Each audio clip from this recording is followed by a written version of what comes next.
dans les 18 mètres et la balle est dégagée sans trop de difficulté par les Nîmois qui sont supérieurs en taille, comme Castagnino, qui dégage ici du pied gauche sur ce coup franc et qui lance Marguerite. Marguerite glisse, passe en retrait à Girard et encore un tir de loin de Girard avec une nouvelle parade extraordinaire de Formici que nous revoyons. Formici part du bon côté, c'était pas facile ce soir de partir sur des tirs lointains, de trouver une extension avec les pieds au sol qui glissent, et Formici dégage en corner. Nous retrouvons Reims à l'attaque, une équipe de Reims qui était extrêmement vaillante ce soir et qui a séduit le public qui était présent. Une équipe très courageuse, présente sur le ballon. Et là c'est Nîmes qui repart à l'attaque. Sur la gauche par Castagnino qui glisse. Eh oui, ça vous fait peut-être sourire, mais les joueurs ne se sont pas amusés tellement sur ce terrain gelé ce soir.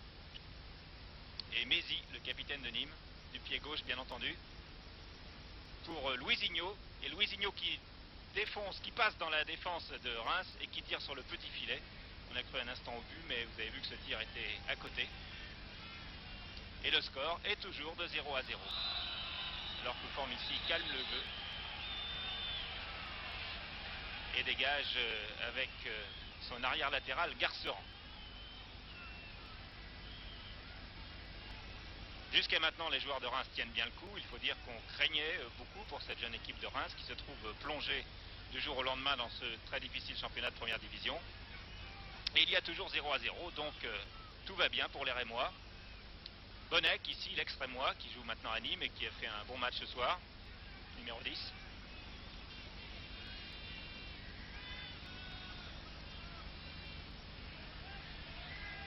Et la mi-temps va bientôt arriver sur ce score de 0 à 0.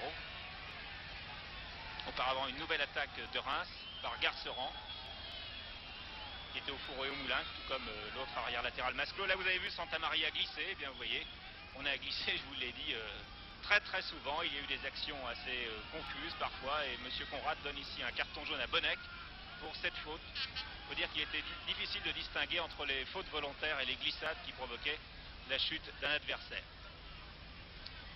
Il y avait eu un autre carton jaune auparavant pour un joueur de Reims. Deux avertissements en 2 minutes, mais le match a été très correct compte tenu des difficultés qu'ont dû éprouver la plupart des joueurs à garder leur équilibre.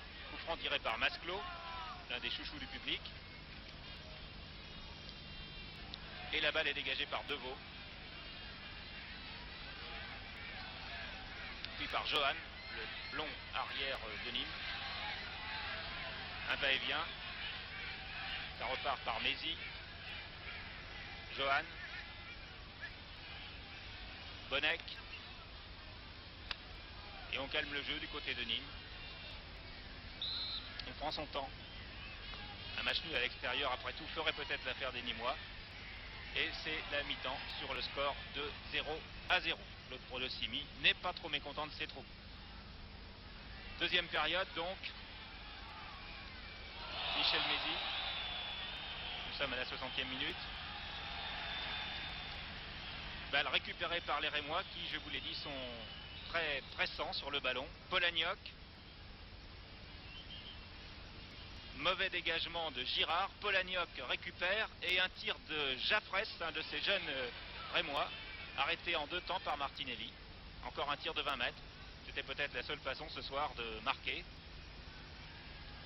Mais les gardiens s'en sont fort bien tirés. 4 à 5 000 personnes, je vous l'ai dit, c'est la moyenne qu'espéraient les dirigeants de Reims malgré le mauvais temps dans la région. À nouveau Reims à l'attaque et le public qui scande des allez Reims. Polagnoc ici est devancé et c'est Chalère qui en déséquilibre ne parvient pas à redonner au centre alors que cette équipe de Reims domine. Le match est commencé depuis 1 heure. Et là voici la plus belle occasion depuis le début de la rencontre. Un corner de Mézy qui dégage rapidement devant Gérard. Et suivez bien ce corner. C'est le tournant du match de ce soir entre Reims et Nîmes. Un corner qui est tiré par Garceran, capitaine, arrière, latéral. Corner tiré de la gauche. Garceran tire du pied droit. Suivez bien le ballon.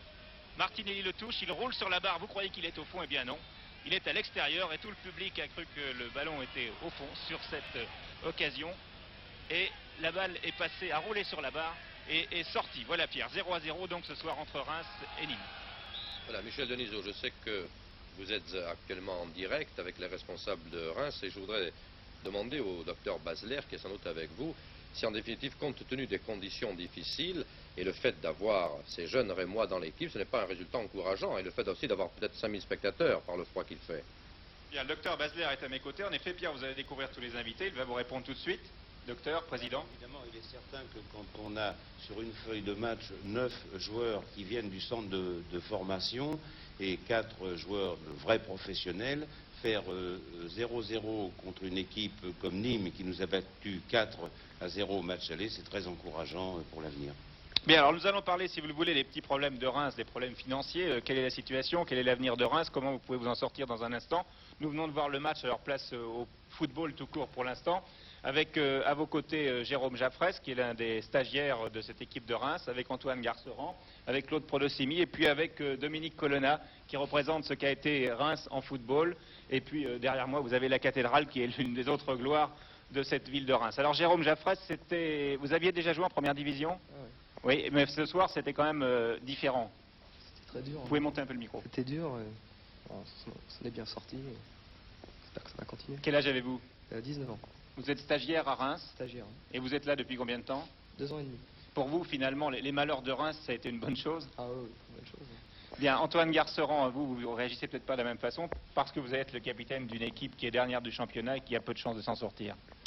Écoutez, nous avons un objectif qui est simple et qui est très clair.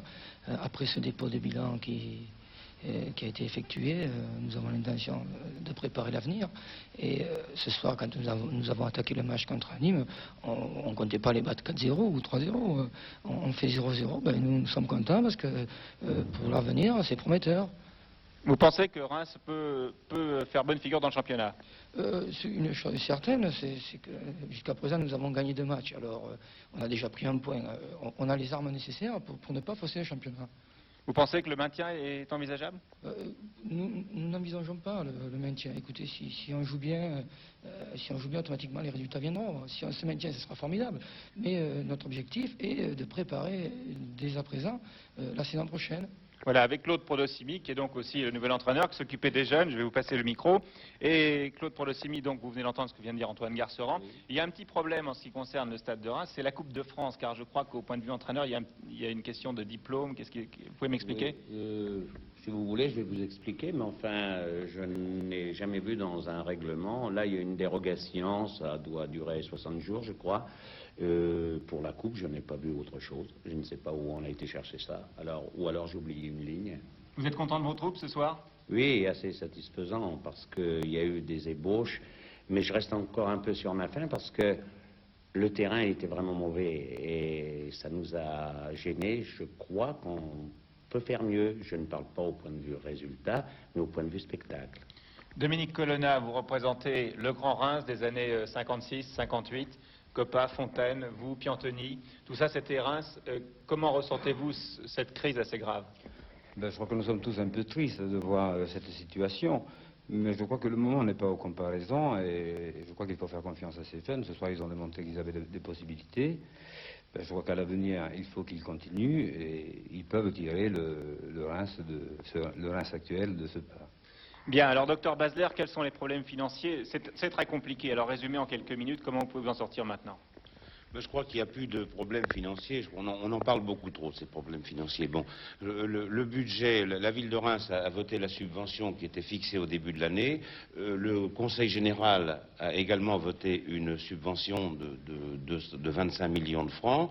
Et dans le budget prévisionnel, la somme de ces 2 subventions est suffisante pour terminer notre saison et repartir la saison suivante. Alors je crois qu'il faut qu'on ne parle plus de problèmes financiers. Les joueurs sont très calmes, tout va très bien.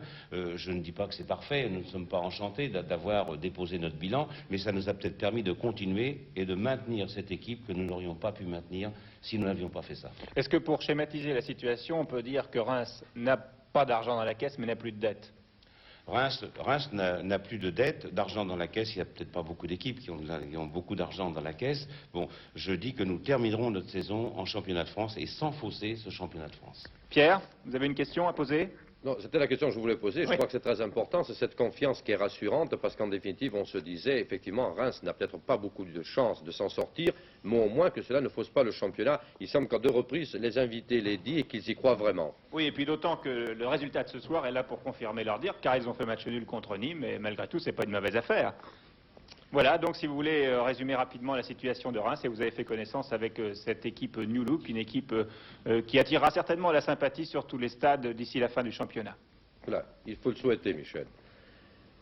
Nous allons voir maintenant les livres qui ont paru cet an dernier, qui se rapportent bien entendu au football, on s'en serait douté, en commençant par Juste Fontaine, qui publie Mon Mondial aux éditions FAMO. En réalité, personne n'était mieux qualifié que Justo, le meilleur buteur de la Coupe du Monde, pour évoquer l'Argentine 1978. Tout au long de notre séjour, pendant lequel Fontaine commentait les rencontres sur TF1 avec nous, nous l'avons vu prendre des notes et l'ouvrage est à la mesure de ce que nous attendions. Sérieux, documenté, vivant, c'est le récit d'un orfèvre du football. Et puis aux éditions Solar, notre confrère Jean-Michel Bézina nous offre Racing Club de Strasbourg, les Bleus d'Alsace. Dans cet ouvrage préfacé par André Bord et Alain Léopold, l'auteur, par touches successives, concernant soit les événements, soit les joueurs ou l'entraîneur, nous entraîne dans une aventure à laquelle on adhère au fil des pages. De nombreuses photos complètent les propos de Jean-Michel Bézina. Voilà, ce 47e numéro de Téléfoot est terminé. Je vous dis bonsoir au nom de toute l'équipe qui m'a aidé à présenter cette émission. À samedi prochain, toujours 10h30, et je vous laisse en compagnie de Jacques Poux pour les dernières nouvelles de la journée.